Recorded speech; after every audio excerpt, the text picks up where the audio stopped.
Hello everyone, welcome. My name is Andrew and today we start the series of religion. I am very excited about this.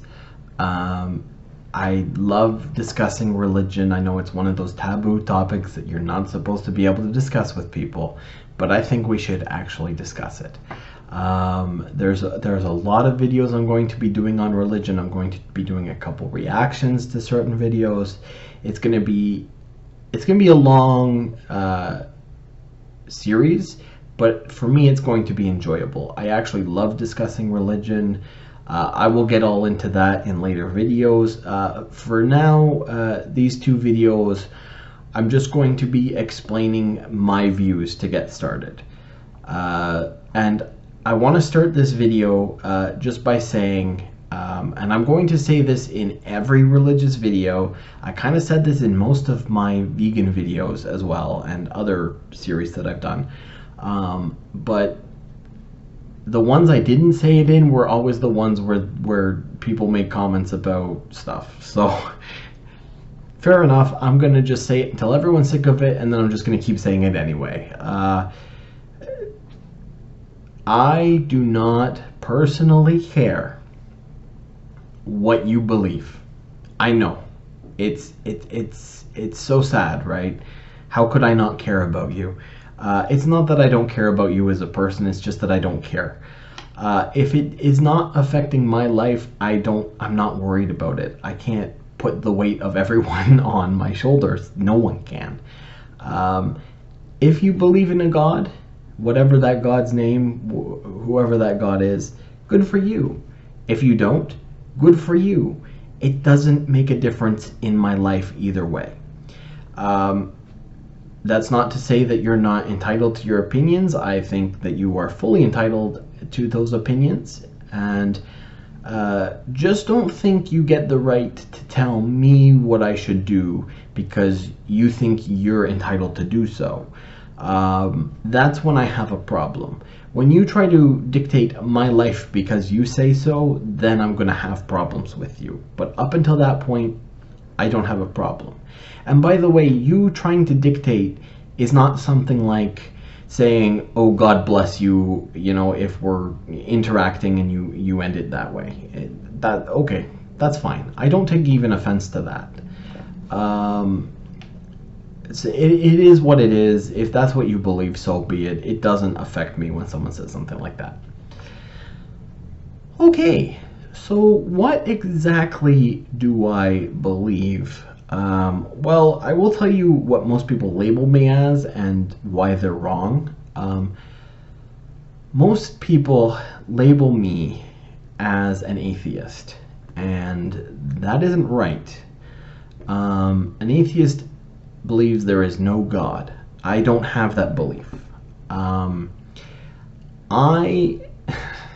Hello, my name is Andrew, and I'm an agnostic non-theist. Hello, Andrew, anyway. Okay, so what exactly does that mean? I'll start in this video about the agnostic part of that, and then the next video is going to talk about the non-theist part of that.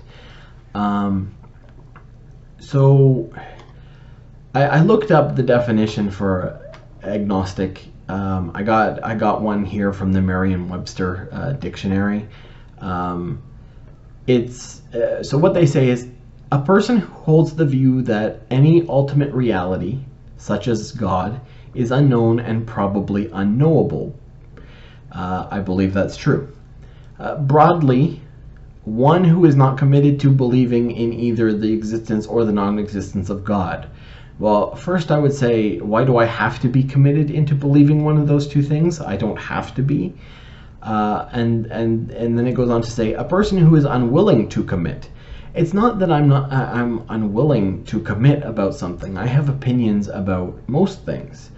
I have based those opinions on facts and reality, and unfortunately there is no real facts or reality when it comes to God, in my opinion. So let's start this way. So let's say so I don't believe that if a person interacted with God, whichever God you believe, they would even know they had interacted with God. I don't think they would even be able to start to understand it. If God exists, and by the way, I'm not going to pretend to know what pronoun it would use, or if it would even choose a pronoun,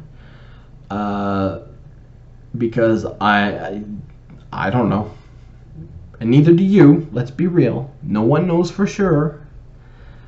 That's going to be a common theme in these videos, so buckle up. But by definition, it would be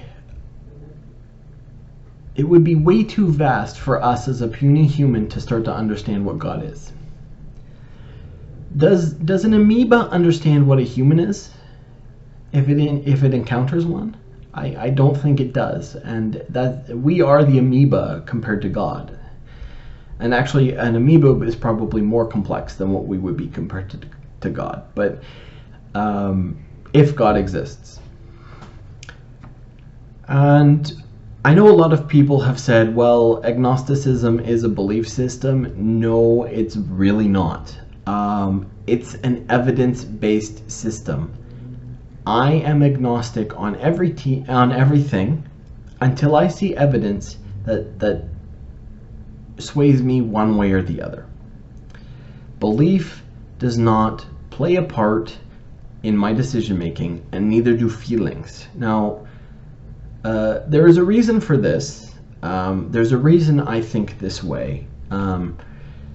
So I have taken many personality tests over my lifetime. Some just for fun. A friend of mine was like, oh, I had to take this test, you should take it too, and I took it to see the results. Some for school that I had to do, both at university and at high school. Some for therapy sessions.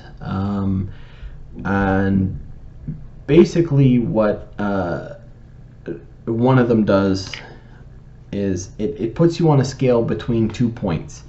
So let's, to use an example, it'll ask you questions and it will rate where you fall on that scale. So like this side will be extrovert and this side will be introvert.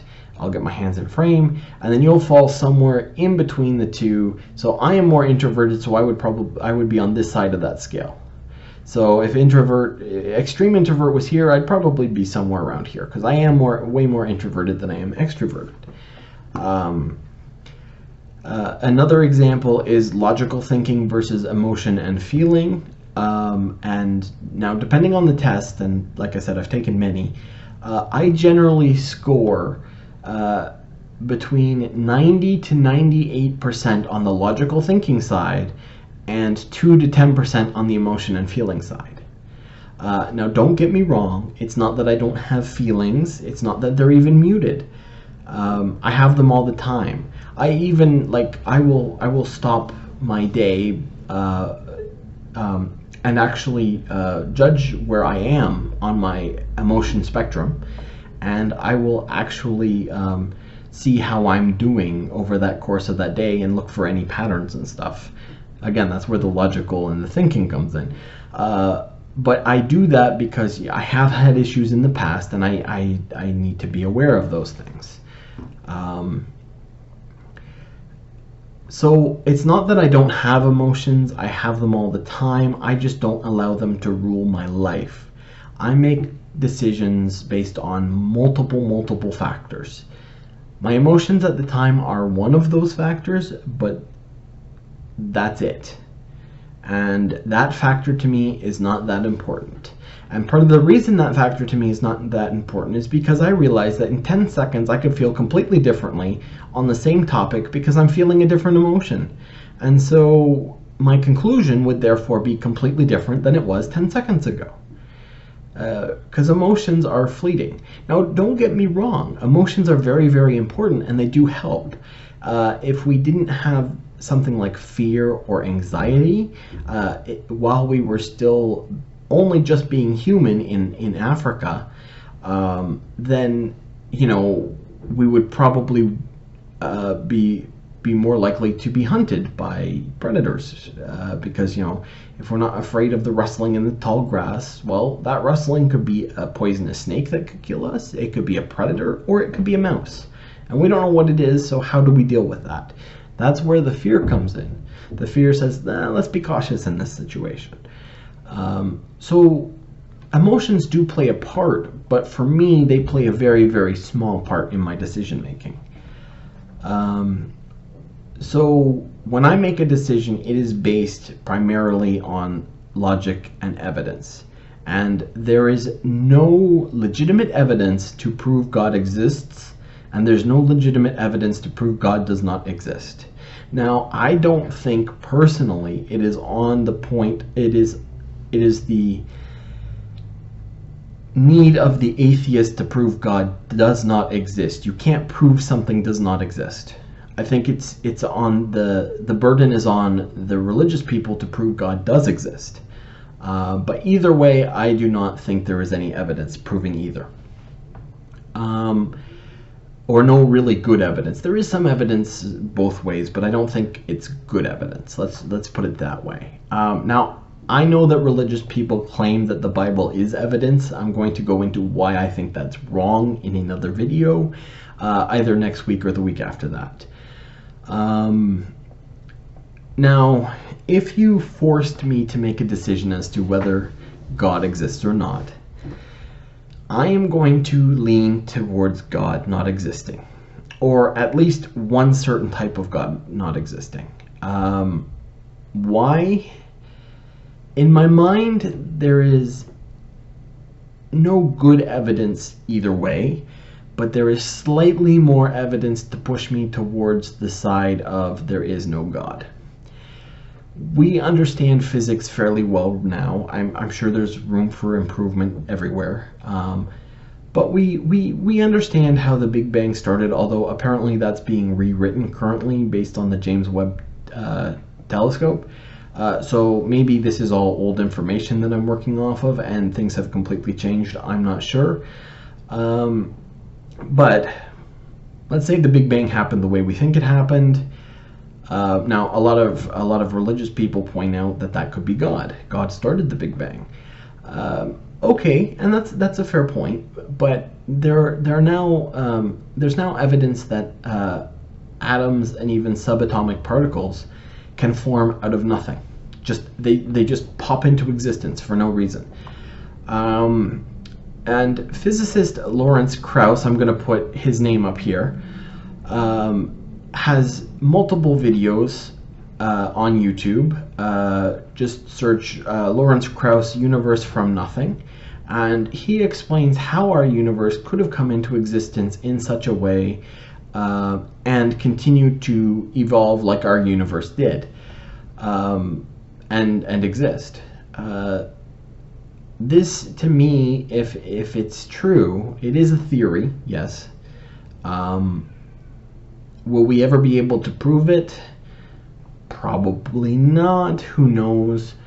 But it does push me towards thinking that there is no necessity at that point for a God in that type of universe.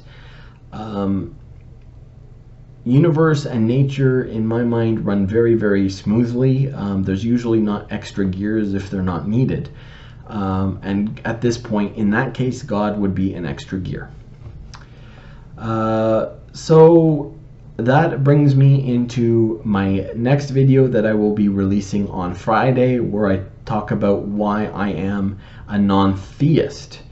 And there are a couple different reasons why I'm a non-theist. So I will see you in that video, and until that video, I hope you have a great day. I'll see you then. Bye-bye.